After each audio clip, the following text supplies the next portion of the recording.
di area kejadian emergency. Setelah itu baru orang-orang di ring area emergency. Nah, bagaimana caranya? Nanti kita ajarkan Bapak Ibu sekalian.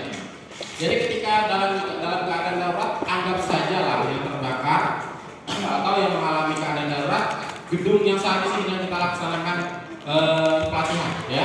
Maka yang harus kita evakuasi pertama kali mana? Ya gedung ini dulu Bapak Ibu sekalian.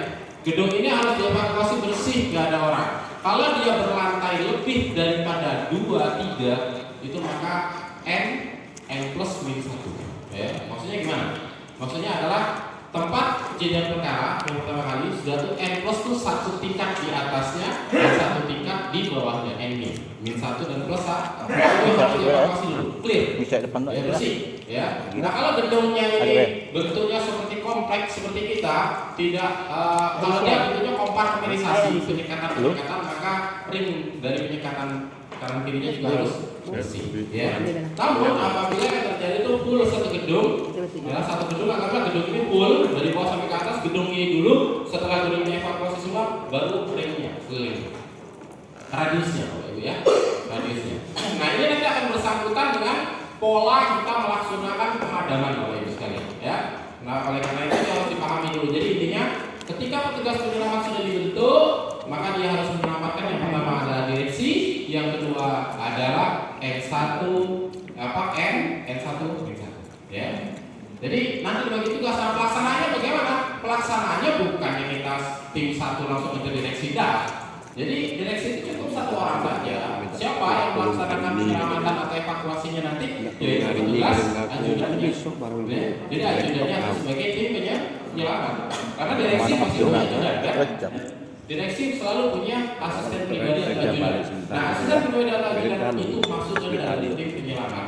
Sehingga direksi ada komunikasi disampaikan oleh ke ajudannya, maka ajudannya langsung mengambil tindakan. Pak, informasi terjadi keadaan darurat seperti ini. Bikin 2 folder evakuasi dulu Pak, tadi di tempat tambah itu tugas si ajudan. Ya, nah tugas tim yang lain langsung eksekusi kondisi di. Tapi kan bukan penampilan Pak pengisian. Nah, itu tugasnya si tim penyelamat. Selanjutnya ada tugas lagi dari tim evakuasi. Jadi penyelamat dan evakuasi itu berbeda sekalian. Ya, jadi tugas penyelamat itu menyelamatkan orang dari TKP kejadian perkara keluar sampai ke titik aman. Nah, petugas evakuasi membantu tim untuk mengeluarkan orang yang berada di tempat berbahaya. Jadi petugasnya beda Bapak Ibu sekalian, dan tugasnya pun beda. Yang satu menyelamatkan di area TKP, yang satu membersihkan jalur atau membuat jalur tempat evakuasi. Kenapa kok beda? Begini. Dengan adanya dibagi tim penyelamat dan tim evakuasi, nanti tim penyelamat itu hanya fokus bagaimana mencari orang dan menyelamatkan. Sementara tim evakuasi nanti fokus membuat jalur yang aman untuk petugas penyelamat ngangkut korban. Karena kadang-kadang dalam kompleksitas gedung yang sifatnya lebih dari 1 gedung ataupun punya kompartmentalisasi penyekatan yang rumit dan banyak, ya, itu membutuhkan jalur-jalur khusus yang memang jalurnya aman, bersih dari keadaan gangguan bahaya. Itu petugas evakuasi dia lagi ya, dia yang harus mencari jalan, mencari solusi kemana sampai titik berkumpul di master point. Oke, yang kedua itu adalah petugas evakuasi. Ya, evakuasi bisa digunakan.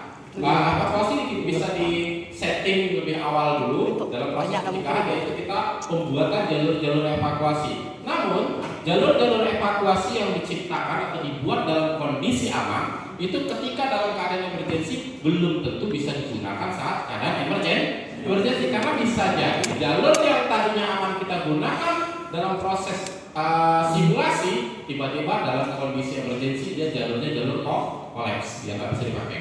Mungkin ada api di situ, mungkin ada yang jebol atau ada yang runtuh, kan nggak bisa kita pakai di jalur kita atau dengan yang lain. Oleh karena itu petugas evakuasi dia ya. Oke, itu yang kedua. Yang ketiga, petugas pemadam kebakaran atau petugas penanganan keadaan darurat. Nah, petugas pemadam kebakaran itu punya job desk-nya Pak. Jadi bagaimana cara menanggulanginya? Yang pertama, kalau kejadian kebakaran, maka yang digunakan terlebih dahulu untuk memadamkan yaitu racun api. Nah, racun apinya Bapak Ibu sekalian itu disesuaikan dengan resiko Bapak Ibu. Ini misal yang terjadi kebakaran ada yang gedung kita, ya, satu gedung di sini. Anggaplah ini gedung pelayanan Bapak Ibu, ya, ruangan pelayanan publik, ada pengaduan, misalnya pembayaran rekening, misalnya, ya, terjadi kebakaran di situ. Lantas petugas damkar langsung ambil air disiram. Salah atau benar? Salah. Kenapa? Karena sudah disiapkan alat pemadam api ringan. Medianya apa? Di situ banyak pilihan. Ada yang isinya halotron, ada isinya C21, ada Hartindo, ya, ada AF11, ada dry chemical powder, ada foam. Jadi mana yang kita pakai? Yang kita pakai yang sangat minim dari residu. Contoh, ruang pelayanan yang terbakar ada instalasi, anggaplah AC, Bapak Ibu sekalian, ya. AC yang terbakar, kalau kita pilihan aparnya ada banyak, ya kita pilih yang clean agent. Clean agent itu apa isinya? Bisa halotron, bisa CF21, bisa CO2. Tapi jangan sekali-sekali kita pakai tim pemadam. Kalau di ruangan servis atau servis publik kita pakai yang tepung. Kenapa begitu? Ya. Kalau pakai yang tepung Bapak Ibu sekalian, kita semprotkan di situ. Yang terbakar anggaplah AC satu aja kecil. Kita semprotkan tepung. Bagaimana ruangan ini kira-kira? Kotor semua kan? Kotor semua. Begitu juga. Kalau layanan publik kotor, otomatis pelayanannya terhenti. Sementara salah satu tugas dari korporasi kita ini adalah servis publik. Ingat, Perumda TPDAM ini didirikan dalam rangka salah satunya adalah mencukupi kebutuhan air bersih di wilayah kota Jambi yang orientasinya adalah servis publik. Ya, bukan ingat ya, kita non profit oriented. Ingat itu. Non profit oriented, walaupun dalam kalkulasi perhitungan pembukuan secara administrasi kita harus memang mungkin balance, ya. Kita kan nggak target untung kan di sini kan, targetnya balance saja kan gitu. Nggak ada target keuntungan di sini. Saya tahu kalau namanya perusahaan daerah, ya, atau BUMN itu sebenarnya nggak cari target untung, tapi target balance. Yang terpenting adalah kebutuhan dasar masyarakat itu terpenuhi, Pak. Itu undang-undang dasarnya. Ya, dasarnya diciptakan korporasi ini adalah itu. Oleh karena itu, salah satu pelayanan publik tadi harus terpenuhi secara maksimal.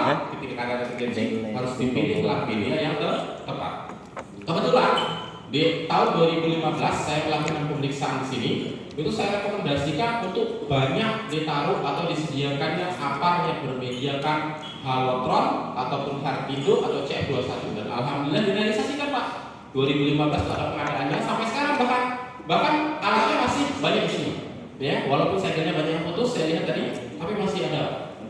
Kita lihat nanti apakah masih efektif atau tidak. Ya, nah ini kelebihannya salah satu clean agent atau halotron, Hartindo atau CF21 itu masa kadaluarsanya 5 tahun maksimal, tapi sampai hari ini kan sudah lebih dari 7 tahun Pak, ya. Nah kita lihat nanti masih efektif atau tidak. Kalau efektif berarti memang the best untuk perusahaan pengisi. Karena itu perusahaan rekomendasi kita dari Damkar, ya. Mudah-mudahan masih bagus. Tergantung juga kondisi bahwa dia expire lebih cepat atau lebih lama itu. Yang mempengaruhi Pak. Ya, baik, bagus sekali pertanyaan Bapak ini. Bagaimana sih yang mempengaruhi kondisi expire itu lebih cepat atau lebih lama? Pertama Pak, rilis perusahaan itu sendiri. Biasa perusahaan itu punya data rilis. Kalau dia sudah menetapkan service record itu bisa maksimal itu. Cuma ada kategori-kategori tertentu yang bisa mempertahankan daya padamnya. Yang pertama mungkin suhu ruang Pak, suhu ruang penempatan, ya. Dia tidak terlalu dingin, juga tidak terlalu panas. Suhu atmosfer lingkungan Pak di angka antara 25 sampai 32 derajat Celcius, ya. Itu dia akan posisinya ideal. Tapi kalau terlalu dingin, dia juga akan menjadi terkondensasi Pak. Jadi di dalamnya itu lama-lama akan ada uap air yang dia akan menjadi titik padamnya turun, ya. Nah, kalau terlalu panas, dia akan memuai. Ketika dia terlalu panas memuai, pertama risikonya terjadi korosif pada unit tabungnya, kan tabung itu terbuat dari besi, ya. Nah, pada penempatan-penempatan tertentu yang tidak dimasukkan dalam box, dia akan terbuka. Otomatis kadang-kadang kena panas, hujan atau embun, dia korosif pada bagian rangkaian. Nah itu yang bermasalah Pak. Ya. Nah kalau isinya biasanya selagi isinya itu tidak terkontaminasi dengan udara luar, itu kemungkinan masih bisa dijaga. Ya. Tapi juga tergantung dari perusahaannya tuh benar-benar dilaksanakan pengisian atau enggak. Ya, kalau kaleng-kaleng ya tahun 2 tahun kadang-kadang udah nggak efektif gitu ya. Tapi kalau benar dia bisa bertahan agak lama. Oke, kita lanjut dulu Pak ya. Nah setelah itu kita lakukan pemilihan media yang tepat. Nah kalau yang terbakar misalnya ada mobil yang parkir di depan, tiba-tiba konslet terbakar. Nah apa yang diterangkan? Pakai apa aparnya? Pakai media yang tepung karena dia ruangan terbuka. Kalau ruangan terbuka itu akan lebih efektif yang apar bermedia tepung. Dry chemical powder Pak. Isinya tepung kimia kering, bukan tepung pempek. Ya, nanti saya bilang tepung adalah tepung pempek lah. Bukan Pak, tepung Pak. Memang tepung benar, keluarnya tepung Pak nanti Pak. Nah tepung itu dia bersifat mengikat oksigen sekaligus menyerap sumber panas. Hitungannya lebih detiknya. Ya, jadi kalau terjadi kebakaran di ruangan terbuka, parameter tepung itu detik hitungannya.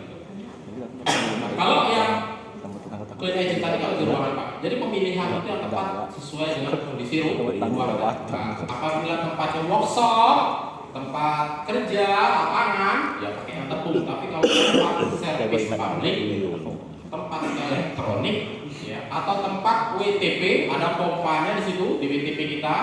Di water plant treatment kita ada pompa di atas WTP, misalnya di bawahnya air, di atasnya kan ada pompa tuh. Pompa itu kan mungkin dinamo atau pompa lah yang digunakan untuk muter air atau pompa air, kan ada pompanya tuh Pak. Ada dinamo yang terbakar Pak. Nah itu jangan sekali-sekali Bapak padamkan pakai tepung. Kenapa? Karena tepungnya akan masuk ke dalam air yang kita olah Pak. Jadi bagaimana caranya? Pakai apa? Pakai yang clean agent Pak, yaitu halatron ya atau C2. Bentuknya cair, keluarnya berubah jadi gas, dan dia tidak akan bereaksi dengan air, tidak akan menjadi satu dengan air, dia akan uap langsung Pak, hilang. Yang pernah saya lihat ada busa itu foam Pak. Itu foam Pak. Foam itu bahan dasarnya air dan ada tambahan namanya aqueous foaming film foam AF3, ada yang 6%, ada 3%. Nanti kita bahas lebih lanjut. Kita SOP-nya dulu Pak ya. Setelah kalau kita padamkan menggunakan apar ternyata gagal Pak. Ya misalnya nih, kita pakai apar nih, apar kita ada, ternyata gagal. Gagal itu banyak faktor Pak. Pertama, tidak fokus. Yang kedua, SOP penggunaan salah. Yang ketiga, sudah masuk, aparnya masak ada luar sehingga rating padamnya menurun. Keempat, mungkin kita yang pakai nggak terlatih. Ya, bisa jadi Pak. Ini kesalahan fatal Pak. Kita punya alat banyak, rata-rata nggak bisa pakai atau nggak tahu pakai.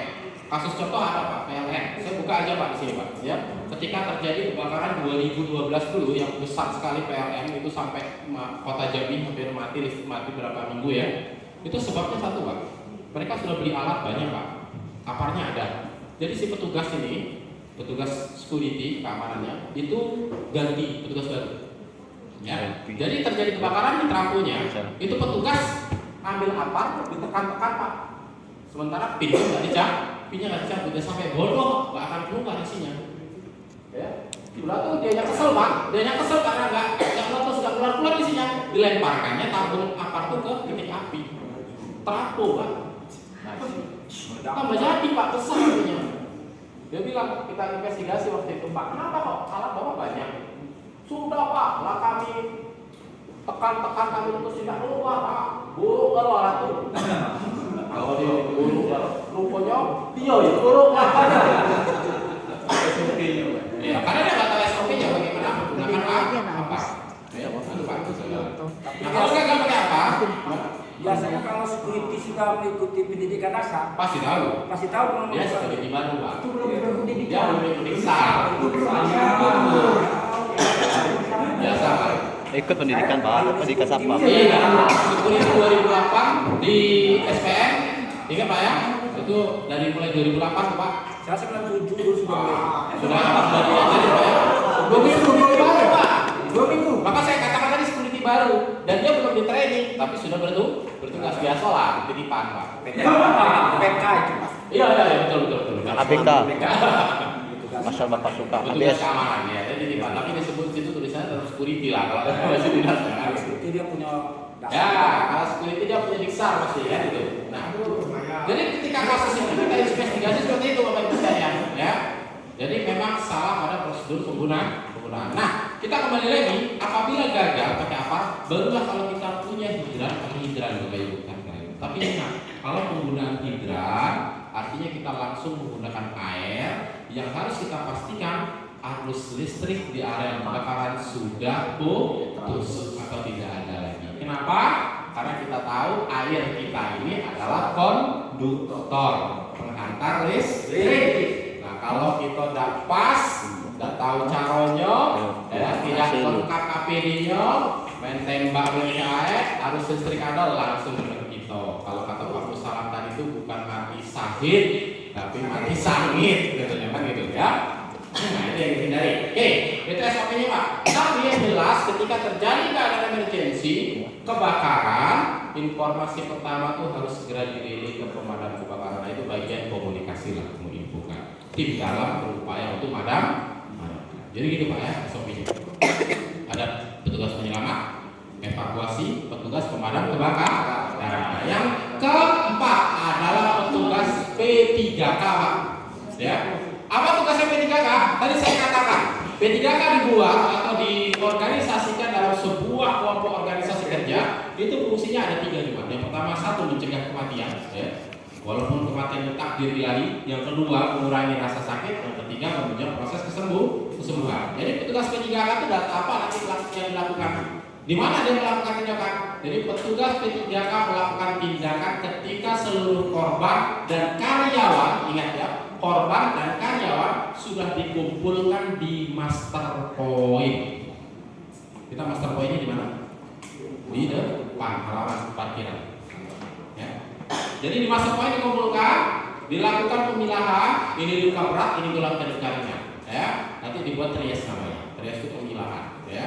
Kenapa? Kalau luka berat dan luka ringan dijadikan satu, nanti beda penanganan Pak. Ada traumatik tertentu, orang yang biasanya luka ringan terlihat orang yang lukanya patah tulang, TR bahasanya gitu kan, nanti pingsan pula artinya. Yang tadi ringan dia lebih shock pula jantungan kan gitu. Makanya dia harus dipisah di trias. Nah, apa yang harus dilakukan? Pertama, lakukan tindakan RGP apabila dia tidak ada denyut nyadi dan napas. Oleh karena itu petugas P3K harus punya basic dasar BHD, bantuan hidup dasar, ya. Apa itu yang harus dilakukan? Yang pertama adalah setelah petugas atau setelah korban diletakkan di area aman, yaitu di master point, dilakukan pengecekan visualisasi. Dilihat, ditengok dulu Pak, korbannya ditengok, lihat secara visual apa yang terjadi, ya. Nah, setelah cek secara visual, baru kita lakukan pengecekan nadi karotis. Ya, nadi karotis mana? Ada di sini Pak. Coba pegang sini semua pakai 2 jari ini, terasa nggak denyut nadinya? Kencang Pak. Bedakan dengan yang di arteri ini. Ini lebih kecil, tapi yang di sini lebih kencang. Jadi kalau mau ngecek orang pingsan, misalnya nih si korban pingsan Pak, ya, cek di sininya Pak. Ya, cek sininya ada nggak nadinya? Kalau di sini aja nggak terasa, itu berisiko Pak. Ya, artinya jantungnya tidak bekerja secara baik. Satu. Yang kedua, cek napasnya Pak. Ya, bagaimana cek napas? LDR, lihat dengan rasa.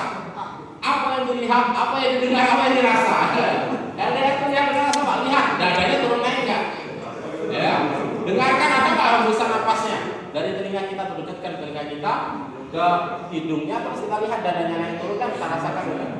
Dengarkan ada nggak? Rasakan ada nggak hembusan napasnya yang kena di bulu-bulu roma kita. Kalau dia orang itu harus terasa, LDR lihat dengan rasa.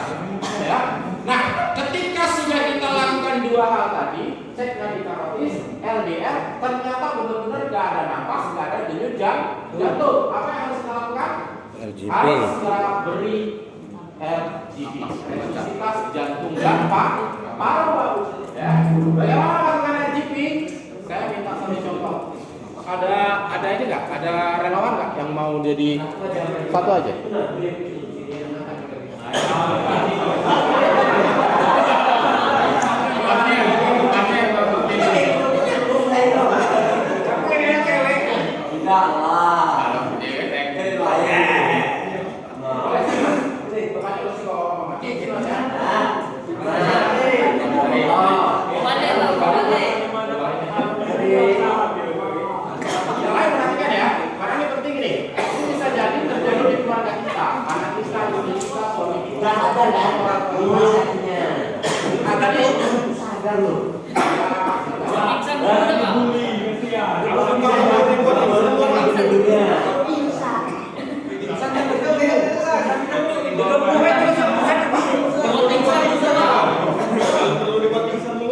Bangga lu, semuanya bisa menetapkan melakukan sampean ini kan enggak, ya.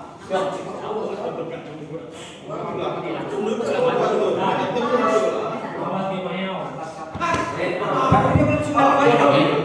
Jadi yang pertama Pak, setelah kita mengevakuasi korban dari tempat berbahaya, sudah masuk di tempat master point, ya, korbannya anggaplah pingsan, ya, pingsan berarti dia nggak sadar diri. Jadi yang langkah kita lakukan yang pertama itu LDK apa? Cek nadi karotis ini Pak, bisa di sini Pak. Oh, itu Ya, ada nggak? Kalau nggak ada, kita LDR. LDR itu bagaimana Pak Bu? LDR itu gini, kita posisikan tubuh dia rata dulu Pak. Jangan ada bagian bawahnya yang tingginya berbeda. Cari tempat yang rata dibandingkan yang rata ya. Jangan ada yang menonjol di panjang atau di mana itu nggak boleh. Posisi rata, selanjutnya LDR. Ada di Pak. Ada nggak terasa hembusan nafasnya terasa nggak sih? Terus lihat dadanya turun aja. Ya.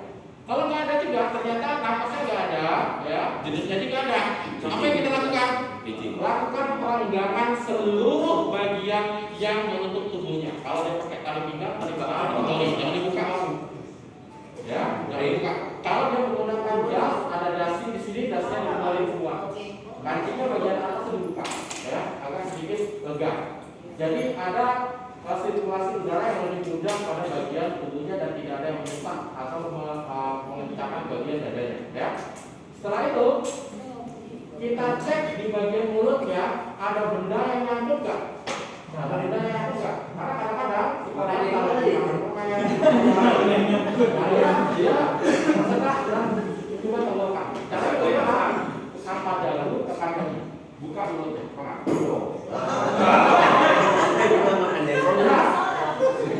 Nah, kalau kita mau tergabung dalam tim P3K, jangan lupa kita menggunakan glove, ya, sarung tangan karet, ya. Kenapa? Karena sarung tangan karet itu akan membatasi kita dengan si korban, ya. Jadi angkat dagu tekan tadi buka mulutnya. Kalau dia ada kotoran, ada yang berubah, suntik pakai lidah tangan juga. Oh, sudah tidak. Nah, kalau ternyata lidah, kadang-kadang si korban ini kalau dia pingsan kena hentakan lidahnya balik ke dalam nyambung ke dalam kantong. Sering gitu Pak. Jadi lidah kita ini kayaknya pendek Pak, padahal panjang Pak. Kalau kita otot kita sudah rileks semua, sudah lemes itu lidah kita kalau kita panjang, lalu bisa balik ke dalam untuk gimana tenggorokan. Seperti itu balik. Ya. Setelah itu kalau dia masih belum ada napasnya, barulah kita lakukan resusitasi dari dan paru. Setelah terbuka semuanya, kendor, ya, buka keluar sudah. Maka yang pertama kita lakukan adalah memberi napas buatan secara oral. Tapi ingat, napas memberi buatan secara oral ini itu alternatif kedua. Kalau kita di sini siapkan itu ada alat khusus yang full mesh, ya, ditaruh di mukanya kita tekan set, bisa pakai alat. Itu di apotek sudah ada, ya. Jadi kita tekan nanti dia set, nanti dia mengisi di dalam paru-paru. Tapi tetap ini diangkat, tekan dagi, tekan dagu, angkat dagu, tekan dagi. Fungsinya apa? Membuka saluran tenggorokan ini supaya tidak tertutup. Kalau seperti ini Pak, seperti ini, sampai bodoh kita tekan angin, walaupun kita oral dari mulut nggak akan masuk dalam paru. Kenapa? Karena tertutup bagian tenggorokan. Makanya harus diangkat dagu, tekan dagi. Tutup hidungnya kalau oral, beri napas buatan. Ingat, 2 kali hembusan, ya. Ngembusnya juga jangan nanggung Pak Bu. Ya jangan tekannya pakai maksimal kita sehingga nampak darunya naik. Setelah nampak darunya 2 kali tekanan, ya tangannya terus bebas begini. Kita ambil, kita gunakan jari kita, ambil tulang rusuk paling bawah, ya. Tarik ke atas sampai ketemu lagi di ujung atau di pangkal tulang rusuk. Kalau ujungnya sini ini pangkalnya. Ambil 2 jari di atas pangkal tulang rusuk ini. Lakukan 2 tumpukan kedua telapak tangan kita dengan menggunakan ibu jari sebagai perut tangan kita juga di bawah seperti ini. Lakukan penumpukan seperti ini. Ya. Posisikan lurus, simetris selalu. Ya, lurus, jangan kayak gini. Kalau kayak gini kita tekan sama lalu. Ya. Jadi kita harus lurus. Posisi lurus ini, ya, harus profesional juga. Kalau perempuan, ya kita harus minta izin seperti. Kalau ada petugas medisnya atau petugas medika perempuan, biar petugas perempuan yang memberikan STP. Jangan kalau pengen perempuan, kesempatan petugas lagi lah. Nanti harus ada perempuan ya. Lakukan tekanan, cara menekan bagaimana? Gak boleh ngeper gini kamu. Lurus saja dari 1, 2, 3, 15. 1, 2, 3, 15. Oh, kenapa ada juga ya kelewat kencang itu. Kalau kelewat kencang, kelewat kuat, nanti bisa memecahkan limpa. Limpa itu pecah. Nah, jadi tekanannya khusus. Makanya sebenarnya kita punya ada boneka tadi untuk latihan rutin. Jadi tekanannya itu nanti bunyi tek tek tek tek. Nah, kalau bunyinya petak petak atau rumah kalau sudah setting lah. Jadi kalau tekanan itu masuk tek tek tek tek. Nah, kalau sampai petak petak, nah itu terlalu sudah patah. Jadi tekanannya ada 1, 2, 3, 4, 5, 15. Ya, 15 kasih lagi nafas buatan. Kapan berapa tadi gimana Pak? Jadi kayak tadi ya, kalau nafas buatan, angka daun, tekan dahi untuk tidur,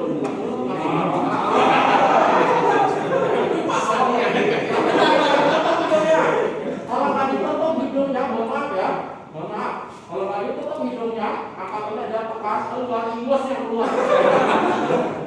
Bener, tadi semua Pak, punya ingus punya lebih di sini Pak. Kalau kita ditutup hidungnya, angin masuk dapat kursi keluar itu jual senang kita. Apalagi nggak sadar, ya.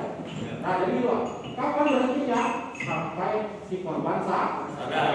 Kalau nggak sadar bagaimana? Ya terus gantian Pak. Kalau sampai satu gantian jangan lagi. Apa berhentinya lagi ya? Kalau sudah bulan sudah ada. Karena itu bagian tanda kehidupan utama. Jadi tanda kehidupan utama itu ada dua. Satu di mata, dua tadi benar. Pak, tekanannya per 15 kali Pak. Ya, 15 kali tekan, 2 kali nafas dan 2 kali tekan nafas. 15 lagi, 2 kali. 15 lagi, 2 kali. Ya. Itu kalau dewasa, beda kalau bayi. Kalau bayi, tekannya kalau pakai ini, tapi pakai ini aja kalau bayi. Dan cukup 10 kali. 10 kali tekanan, 10 kali nafas buatan. 10 masuk ke bayi. Ya. Nah setelah misalnya sadar nih kalau banyak. Satu sadar, ya. Setelah sadar, kita buat si korban dengan posisi miring sempurna. Miring sempurna itu bagaimana? Memposisikan posisi jantung lebih tinggi daripada posisi organ lain. Caranya bagaimana? Pertama, letakkan tangannya seperti ini, sampai angkat lututnya 1, ya. Tarik bunyinya, masa gimana gini? Setelah itu kita tarik ini aja.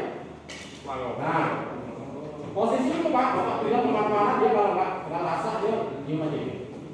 Posisi ini adalah posisi sederhana, di mana posisi jantung sebagai diri itu lebih tinggi daripada seluruh organ. Jadi kerja jantung untuk mendistribusikan darah ke seluruh organ itu lebih tinggi. Ya. Tapi yang kedua, kalau Bapak menemukan orang yang sudah sadar seperti ini dalam kondisi habis pingsan, jangan kesini. Kebiasaan kita orang Indonesia mengerjakan sok, kasih minum dulu, bahaya Pak, sangat bahaya. Jadi nggak boleh kasih dia tenang, stabil, sudah dia tenang, stabil, baru selesai minum kalau dia haus. Kenapa? Karena kita belum tahu kondisi bagian dalam tubuhnya. Jantung langsung kita kasih minum, dia bisa stres muntah. Ya, itu nggak boleh. Terus antara perimbangan cairan di dalam tubuhnya darah dan cairan, ya, kepekatan darah dan cairan itu berubah. Nah itu bisa orangnya pingsan. Oleh karena itu kalau orang jatuh sebenarnya nggak boleh langsung kasih air minum. Biarin dulu Pak, duduk dulu, ya, balik-balikan supaya tenang dan tenang, relax dianya, baru kasih minum. Jangan pas minum dulu itu kan dominasi kita ya Pak ya, itu nggak boleh. Ya, jangan sekali-sekali, ya. Kita ubah para kemana. Setelah ini barulah kita tunggu mobil ambulans dan datang, ya. Nah, setelah itu baru diangkat di ambulans. Nah gitu Pak. Kalau dia terjadi luka patah tulang, fraktur, maka harus kita bigai. Ambil kayu panjang, kita tarik ke dari satu, bagian yang patah tadi kita tahan supaya nggak terlepas. Karena kalau nggak kita kasih hidayah, yang bagian patah itu nanti dia akan tergoyang sana sini bisa terjadi luka terbuka. Karena tulang yang patah itu biasanya ada bagian-bagian yang tajamnya. Kalau dia tergoyang-goyang terus malah nancap ke dalam daging. Ya. Jadi kayak begini daging, itu yang bahaya. Ya. Oke? Bapak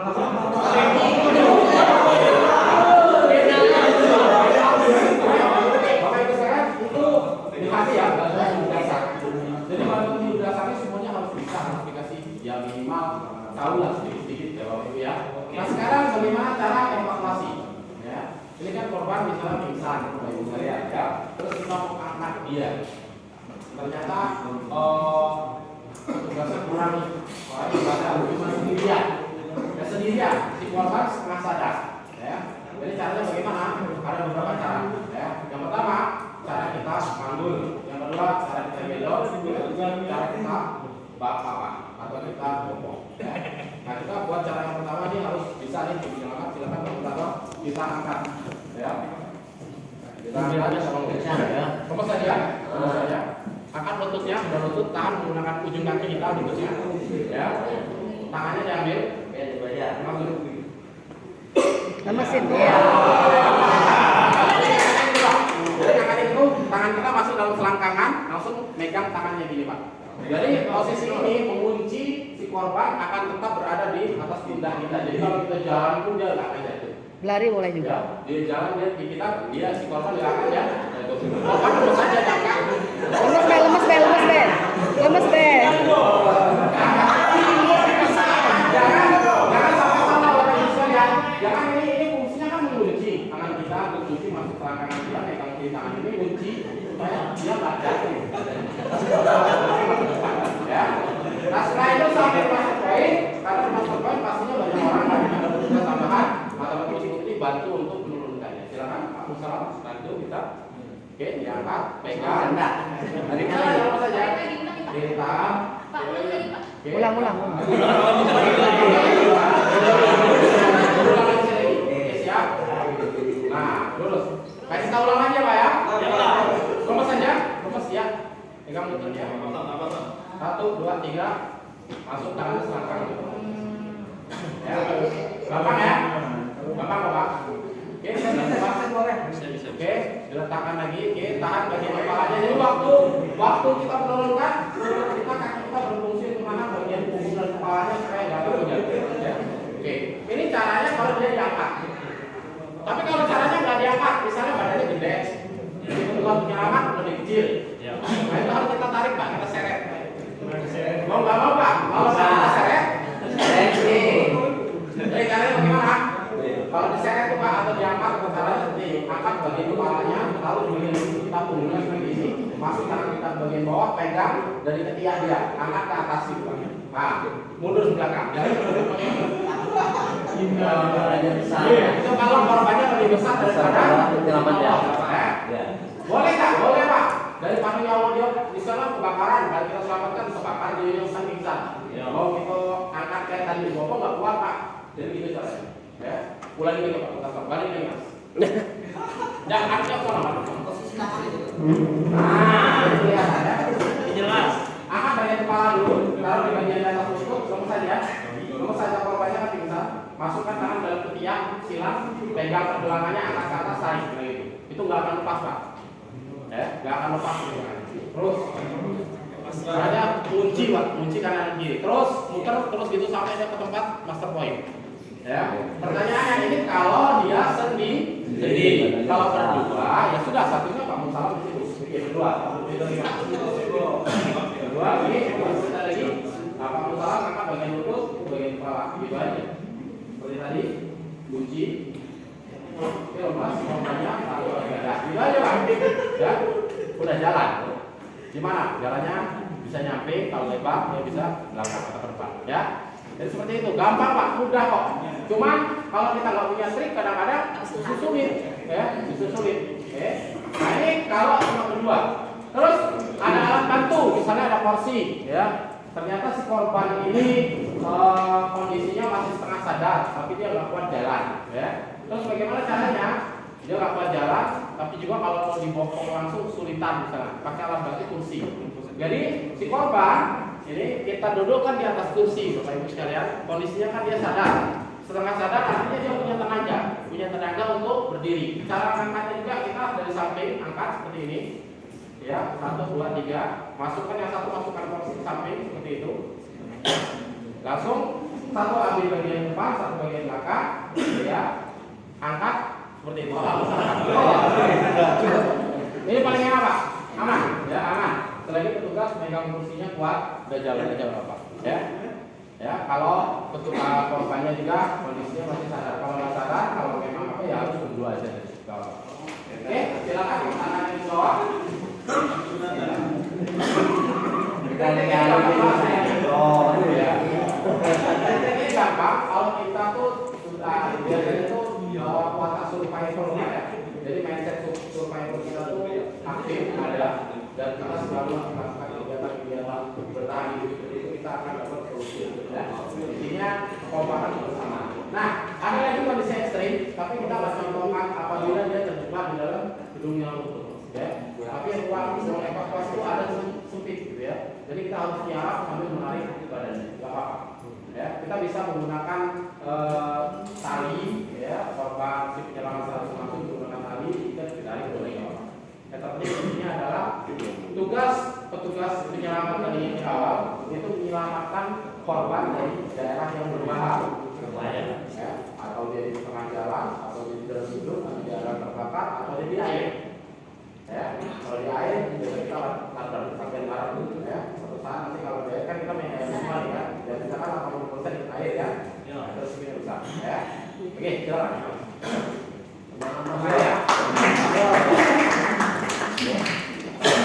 Nah, jadi gitu Bapak Ibu sekalian. Nah, sekarang yang terakhir tadi P3K sudah ya. Terus petugas P3K setelah memberikan BHD bagi dasar memberi pengobatan, bukan pengobatan ya, tapi pertolongan pertama pada tersangka. Misalnya nih, ada benda yang menanjak tajam di dalam tubuhnya, itu nggak boleh dicabut, nggak boleh dicabut. Jangan sekali-sekali mencabut di dalam tubuh korban. Caranya bagaimana? Kasih tanda saja menggunakan kain kasar bahwa di situ ada benda yang mengancam, ya, dengan cara mengikat sekelilingnya dan di situ diperlihatkan bagian yang paling menonjol bahwa di sini ada benda yang mengancam. Nah, tugas siapa yang mencabut dan mengancam tadi? Ingat, ya. Jadi bukan tugasnya P3K, tapi tugasnya P3K itu hanya tadi kita kematian, mengurangi rasa sakit, terus menunjukkan proses penyembuhan dengan tidak melakukan tindakan medis. Terus memberikan obat-obatan untuk tugas P3K. Jadi tugas P3K itu kalau cuma lecet-lecet motor ya sudah dibersihkan aja pakai alkohol. Ya, nggak boleh kita kasih dia obat. Misalnya kita kasih obat paracetamol, obat penahan rasa sakit itu nggak boleh. Nggak jelas medis, apalagi sampai memberikan anestesi. Ya, obat bius. Ya, supaya rasa sakit kelihatan betadin. Sebenarnya betadin itu nggak boleh Pak. Sebenarnya betadin itu kan antiseptik deh itu.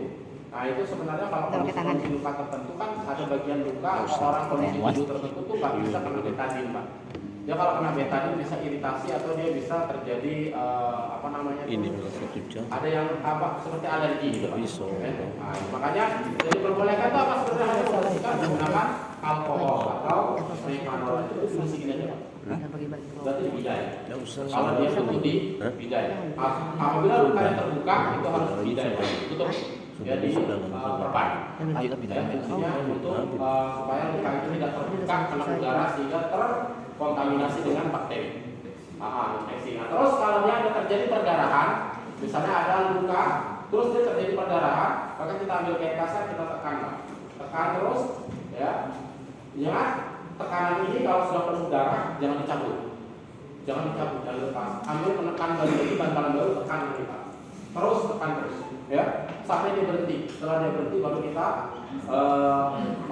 pasang beban. Tapi ingat, nggak boleh diikat, nggak boleh diikat kencang. Misalnya sih luka nih, kan metode kita zaman dulu kalau bagian ujung tangan luka kita ikat bagian sini Pak, supaya darahnya nggak keluar. Itu nggak boleh. Jadi tetap dipasang perban, ya. Terus bagaimana caranya? Ditinggikan dari posisi jantung. Jadi korbannya tadi ada kita dudukkan atau kita baringkan, bagian yang luka yang terjadi perdarahan tadi kita tinggikan posisinya dari jantung. Kalau dia posisinya lebih rendah dari jantung, maka dia akan tambah kuat tekanan darah karena adanya gravity atau gravitasinya kita taruh di atas lebih tinggi daripada jantung. Oke, itu ya. Selanjutnya tugas medika apa? Mendata. Jadi sedang melakukan tindakan medis apa? Tindakan pertolongan pertama. Data Bapak Ibu sekalian, absensi Bapak Bu. Petugas medika absen, di absen. Si A, si B, si C, ya. Jangan sampai ada absen. Ini kasus benar terjadi Pak. Untuk kita hotel terbakar. Ya. Kami berhasil evakuasi 163 orang di dalam itu. Yang terakhir itu ada 3 orang itu karyawan. Jadi ceritanya kami sudah berhasil mengevakuasi dengan data base kami dalam manifest itu masih ada 3 orang karyawan yang belum terevakuasi. Dari jam 11, dari jam 9 sampai jam 11 kami turun naik di tengah api yang berkobar besar. Di tengah tembakan kaca yang ditembak oleh teman-teman polisi itu. Peluru tajam ditembakkan. Kami masuk ke dalam tangga darurat itu berseliweran peluru di luar sini. Berentang untuk pecahin kaca, karena kacanya terbelah. Ya, kacanya terbelah. Jadi tembak pun pakai senjata tajam, pakai senjata api benar. Nah, api gede. Lantai 3 sudah kolaps. Lantai 4 mulai mana? Mulai naik ke rooftop di lantai 2. Kami petugas masih hubungi. Setelah jam ini coba dihubungin Pak, di telepon aktif HP-nya Pak. Aktif HP-nya. Kalau aktif HP-nya bantu orangnya kan kita pikir ada di dalam terjebak Pak ya. Pingsan karena asap atau terbakar atau apa? Karena HP-nya masih bisa. Selagi HP itu masih aktif kami bel terus Pak. Ternyata di jam 11 diangkat. Sudah diangkat itu yang teleponnya Ati ini bosnya, big bossnya anak kita. Sudah diangkat. Nah, kamu di mana posisi? Dari tadi petugas damkar nyariin kamu. Kami di rumah Pak lagi ngopi.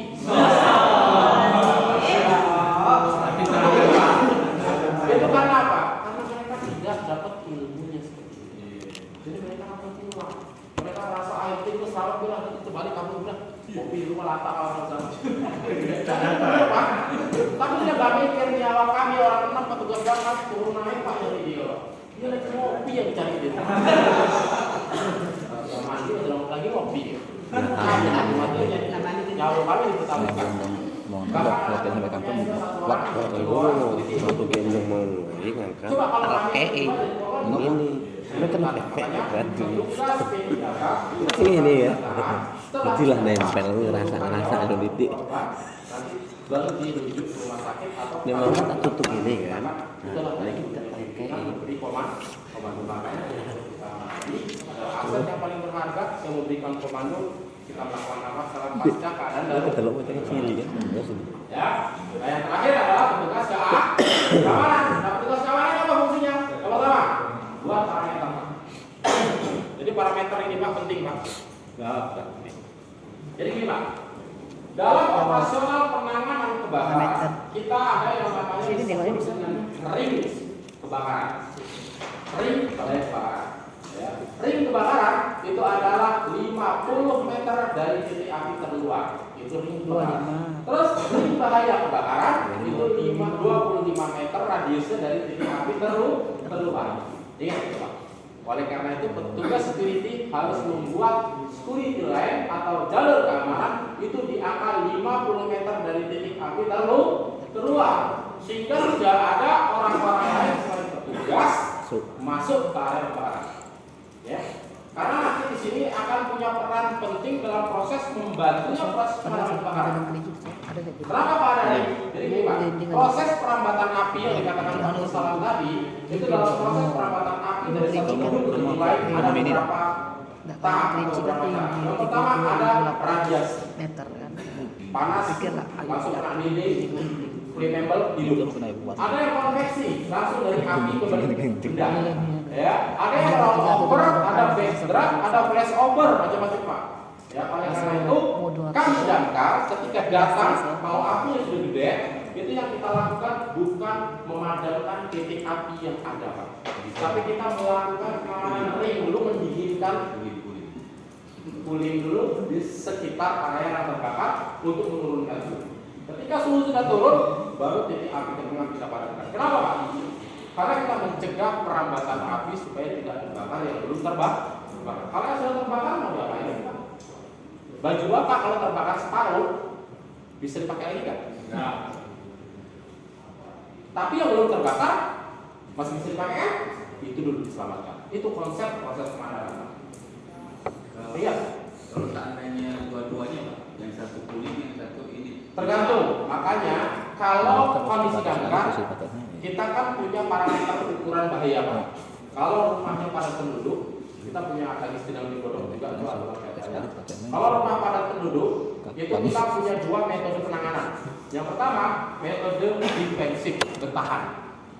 Ya, bertahan tadi cooling down dulu, baru fightingnya. Yang kedua, ofensif. Ofensif ini manakala fighter kita, armada kita itu sudah cukup untuk melakukan pemadaman. Ya. Misalnya radius parameter yang terbakar itu gede Pak, di rumah itu nggak bisa kita lakukan tembak ke titik api, harus cooling down dulu. Kenapa? Karena radius kebakarannya sudah gede. Tapi kalau cuma satu rumah nggak ada tetangga yang kanan kiri, ya kan? Satu rumah aja terbakar, nggak punya tetangga kanan kiri, langsung fight ofensif Pak, nggak lagi defensif. Tapi kalau padat penduduk, padat rumah, maka kita defensif dulu Pak. Tahan dulu api itu supaya tidak merambat, sudah dingin, basah keliling, baru kita fighting ke titik api. Kenapa? Supaya mencegah terjadinya perambatan api. Ada kasus Pak. Kami katakan juga. Jadi kejadian kebakaran di tembok, ini kita langsung sebut case contoh Pak ya. Kejadian kebakaran tembok itu rumah anggota dewan Pak, mantan anggota dewan. Jadi terbakar, kita katakan unit armada kita baru datang satu, terus nyusul lagi satu baru dua sampai di TKP. Nah si korban tadi karena merasa dia orang pejabat, orang penting, orang penting lah. Dia nggak mau tahu pokoknya api harus dipadamkan titiknya. Yang terbakar situ Pak, apa bapak siram situ, marah-marah dulu, diambil alih tembak. Air habis Pak, air habis, suhu kanan kiri sudah tinggi, api di tengah ada padam. Air habis, mobil bergerak. Yang dari Paku belum sempat datang. Sekali mobil datang, itu fase kebakaran itu 5 menit pertama, 5 menit kedua, 5 menit ketiga. 5 menit kedua Pak, kalau nggak tangan habis, itu flash over Pak. Api itu balik besar lagi, mobil itu belum datang. Api balik besar, mobil belum datang. Yang baru serumah tadi cuma rumah jiwa yang terbakar, itu rumah tanggul yang juga ikut juga terbakar. Makanya kalau kami di kompleks padat penduduk atau padat perumahan, maka kami cooling down. Ya, unit data sudah kekuatan kita maksimal, baru kita fighting. Kenapa? Kalau flow, ingat Pak, kalori api itu diukur dengan panasnya dan banyaknya material yang sudah terbakar. Kalau flow air kita kurang, kita paksakan padamkan air, apinya nggak akan padam, airnya habis, proses kita ambil air itu butuh waktu. Ya. Maksimal paling kuat tekanan hidran kita berapa? 2,5 bar saya lihat. Itu paling tekanan sudah paling tinggi untuk kota hidran. 2,5 bar. Kalau kita masuk kan sudah berceki 4.000 butuh waktu 10 sampai 15 menit Pak. Belum lagi kita mobile bergerak mobilnya menuju titik hidran. Belum lagi manuvernya Pak. Belum lagi gelar solarnya Pak. Belum lagi sampai sana koneksi lagi Pak. Macet kali Pak. Ya. Nah ini jadi itu berapa? 4.000 Pak. Mobil kita rata-rata 4.000. Ya kalau 2,5 Pak, berapa sih tekanannya? Kan kecil maksudnya. Tapi kalau untuk kita distribusi air kan sudah cukup 2,5 itu sudah maksimal kan. Bagian ini saya ukur tuh maksimal 2 lah ya, 2 bar. 2 bar itu cukup besar Pak, cukup lumayan lah. Karena kalau dia flow-nya kalau apa namanya orifice-nya gede 2,5, itu flow-nya juga banyak. Karena dia itu konstan kok. Kecil orifice-nya juga dia tetap segitu juga, kalau yang besar terus segitu juga ya. Karena di sini menggunakan apa? Gravity juga ya, gravity ya. Gravity ya. Jadi sama orifice-nya tergantung aja besar atau kecilnya orifice atau outlet-nya juga aja. Ya.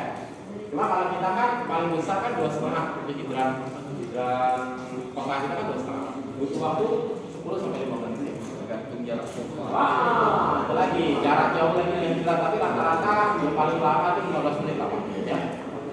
Nah, itu kan butuh waktu Pak. Oleh karena itu prosesnya tadi, makanya security membuat polis lain. Ingat ya, security membuat polis lain atau radius keamanan. Nah, setelah itu apa lagi yang security membantu seluruh tim. Ingat ya, membantu seluruh tim dan yang paling utama adalah mengamankan areal keadaan darurat dari para penolong-penolong Ya. Pak, kalau sudah jadi kebakaran, itu banyak sekali pahlawan tanpa tanda pengenal. Yang ikut bantu, Pak. Benar nggak kira-kira?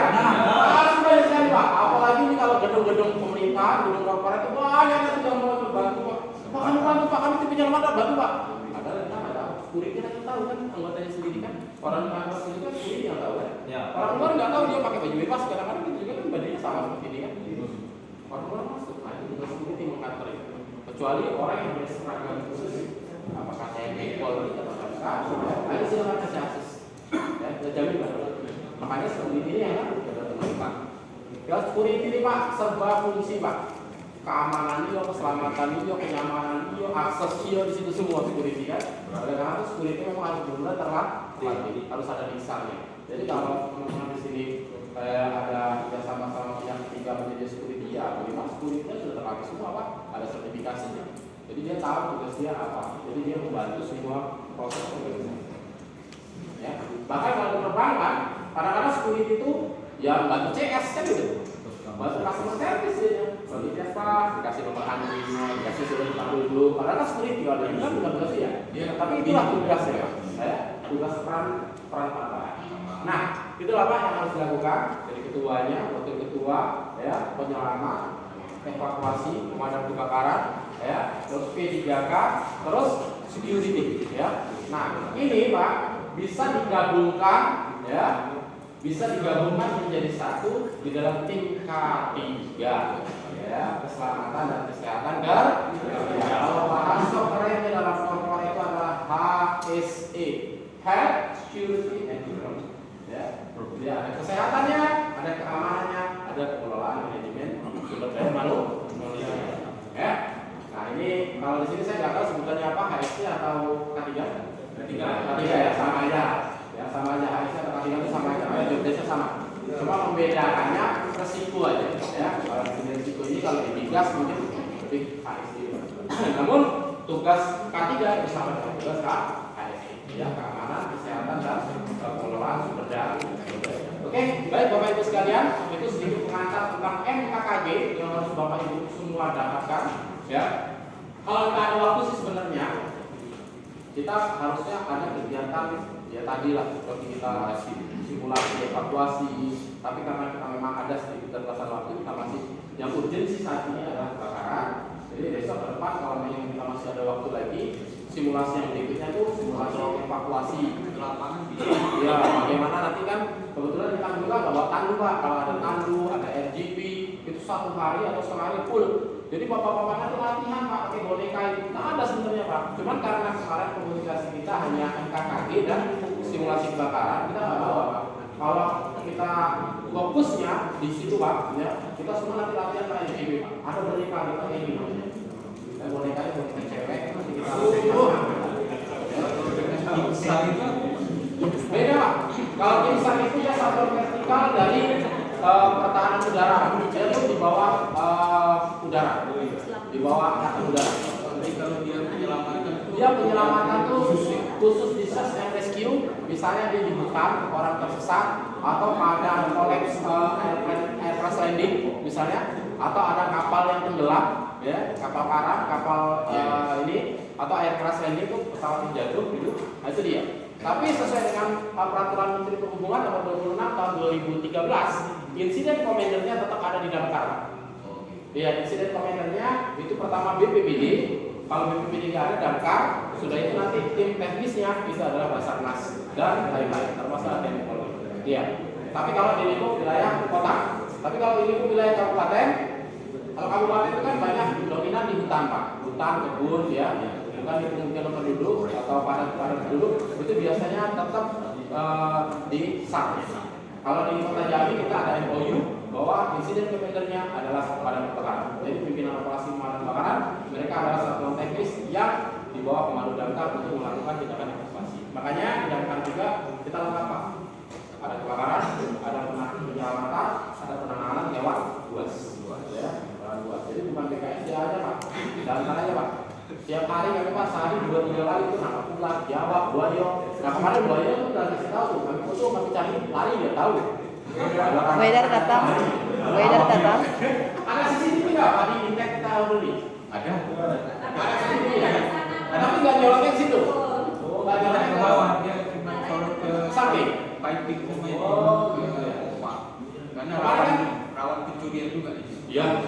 Ya, itu tadi salah satu fungsi kamera CCTV itu mengawasi kondisi keamanan, Pak ya. Tapi kan keamanan itu bukan hanya keamanan dari gangguan manusia, tapi keamanan dari hewan liar juga, Pak. Buaya itu Pak lebih bahaya dari orangnya, Pak. Awal kita yang bersih-bersih ini tag tadi tuh, habis Pak. Kemarin ular Pak di terjun Tunggal, daerah Tanjung Barat terjun itu Makan orang. karet, dimakan ular Pak. Iya. Jangan saya posting videonya. Iya, piton. Udah 3 kali baru tahu. 3 kali udah di dalam perut ular sudah hitam Pak. Nah itu bahaya Pak. Nah buaya saat ini di daerah dari Jawa Timur juga sedang merajalela. Ya, teman-teman itu dapat informasi damkar bahwa ada beberapa kasus soal menerkam buaya. Dan tidak ada kemungkinan di wilayah kita Jambi ada di seberang Pak. Seberang itu di danau seberang itu banyak buaya Pak. Tempoh hari kita damkar evakuasi 2 ekor. Dan sebelumnya 1 ekor. Di dalam itu Pak itu banyak buaya Pak. Hati-hati ya. Jangan mancing-mancing itu hati-hati. Terus sepanjang jas setiap hari. Bapak Ibu sekalian, sepanjang jas setiap hari itu dari hulu sampai hilir, ya, dari hulu sampai hilir itu ada buaya. Buaya muara kan? Buaya muara. Karena memang habitat buaya muara. Ya. Jadi buaya itu Pak, dia biasanya keluar dalam kondisi-kondisi tertentu Pak kelihatan. Misalnya ini mau terjadi air pasang atau air naik. Jadi dia insting hewan itu kan lebih tajam ya. Jadi dia merasakan akan ada limpasan air yang masuk ke sarangnya sehingga sarangnya penuh Pak. Nanti dia pikir hanya ada insting air mau naik dia keluar Pak. Dan kami selalu mendeteksi terjadinya evakuasi ular ataupun biawak ataupun buaya itu ketika air mau naik ini. Satu hari bisa 3-4 kali. Ya, tadi malam ular 8 jam Pak, cuma 2,5 meter kira-kira segini Pak. Itu takut ya Pak. Oke, Bapak Ibu sekalian, saya rasa cukup ya. Karena kita sesi lapangan, silakan kalau ada yang bertanya. Baik Pak, terima kasih. Ini Pak, di Perumda sendiri itu kan memiliki beberapa bagian gedung Pak. Yang pertama ruang kerja, kemudian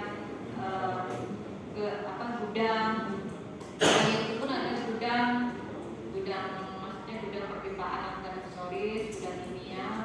Kemudian kita juga ada ruang laboratorium, ruang pemompaan. Nah, dari masing-masing ruang itu alat pemadam kebakaran apa yang kita gunakan Pak? Beda kasus itu Pak ya.